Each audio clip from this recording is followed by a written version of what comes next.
And good morning, everyone. Welcome into a brand new edition of Sports Medicine Weekly on this Sunday morning. So happy you're with us. I'm Steve Kashul, joined by my usual co-host, Dr. Brian Cole. He is the head team physician with the Chicago Bulls, one of the team physicians with the Chicago White Sox, a sports medicine specialist and orthopedic surgeon at Midwest Orthopedics at Rush. Our producer is Shane Reardon.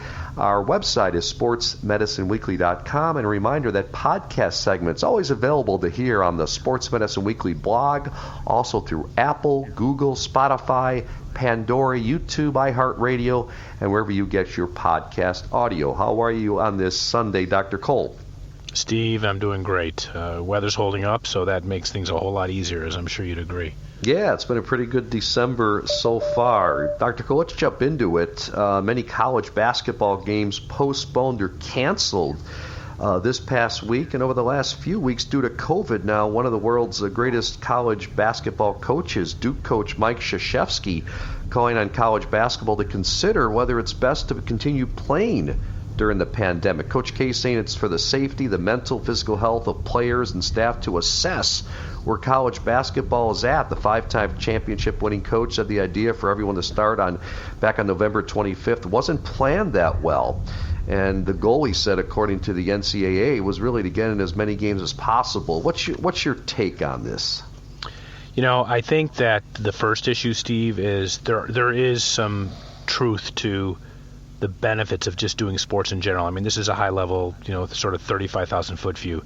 If you look at how upside down we are in society and the benefits of sports and the distraction and the sense of normalcy that it provides. I mean, I was thinking about that Clemson Notre Dame game and how the students stormed the field afterwards, and why, right, and the problems that potentially brought about. But it was one of the announcers says, look, that was like the first sense of normalcy these kids had since March.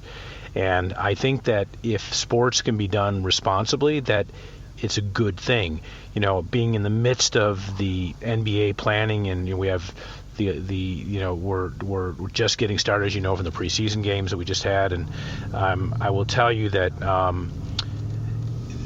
despite the obstacles that we see and the challenges and the testing and the resources and the money involved in getting it up and running, the end product is something that the public is engaged with that provides something else other than politics and protests and COVID. And so I think it's important. I think the crux of it is sort of what I think Coach K was alluding to, is it just has to be done safely, and it can be done safely if the resources are in place. So there's so many great examples of how to actually do sports safely, but no matter how well laid the plans are, I'll tell you, Steve, there's going to be hiccups in any single sport. And college is probably the most challenging because, these kids are school, they're social, they're younger, they're harder to contain it. They're not getting it in the football stadium or the basketball court. They're getting it outside through, eating, meeting, and greeting and doing other things, So it's very difficult to control an entire social stratosphere to keep people disease free. But I do believe if it can be done, it's not the wrong answer for all the indirects or the intangibles we get at such a challenging time. Well, time now for our pro athlete injury of the week, and we go to the NFL. Dr. Cole, Indianapolis Colts quarterback Phillip Rivers having a fine year, being held out of practice this week a bit with a toe injury known in the medical world as a plantar plate rupture. Most of us know it as turf toe.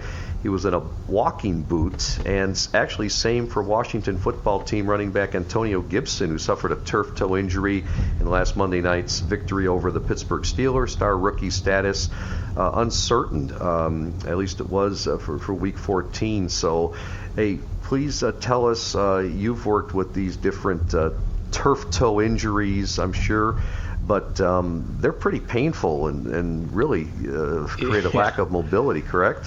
Yeah, it's crazy. It's this tiny little structure underneath the big toe where the toe flexes up, So if you think about when you're flexing, you're walking off your toes, how the big toe comes up. and it's a brutal injury. It is really painful, and it can take a long time, depending on the grade, to recover, and sometimes even require surgery. And it's just a terrible injury. We see them in football because of the turf more frequently than anything else, where it's a forced, what we call a dorsiflexon injury, where the big toe is forced upwards against resistance, and it literally pulls off the soft tissue, what we call the plantar plate, off the base of the big toe. It can involve, displacement of an important tendon called the flexor hallucis brevis, and it can involve displacement of the sesamoid bones, which are these tiny little bones in the great toe, and it can be a real nuisance. And it's hard to get better quickly, Steve, because you think about when you're running, every time your toe goes up, it pulls on that whole structure. It's brutal. So it's a tough injury. It's such a small thing, but it can cause a lot of disability and prolonged impairment in terms of getting an athlete back to play. Well, what is the treatment for turf toe, Dr. Cole?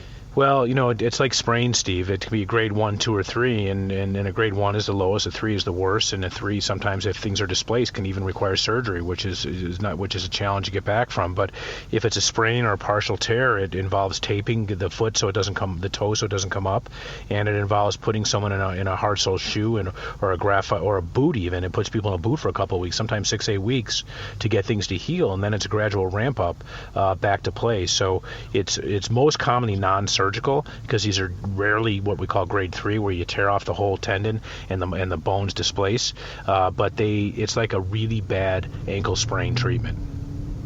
And you've had these in basketball as well, haven't you?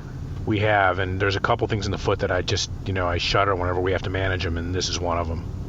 Yeah. Okay. Well, let's move on.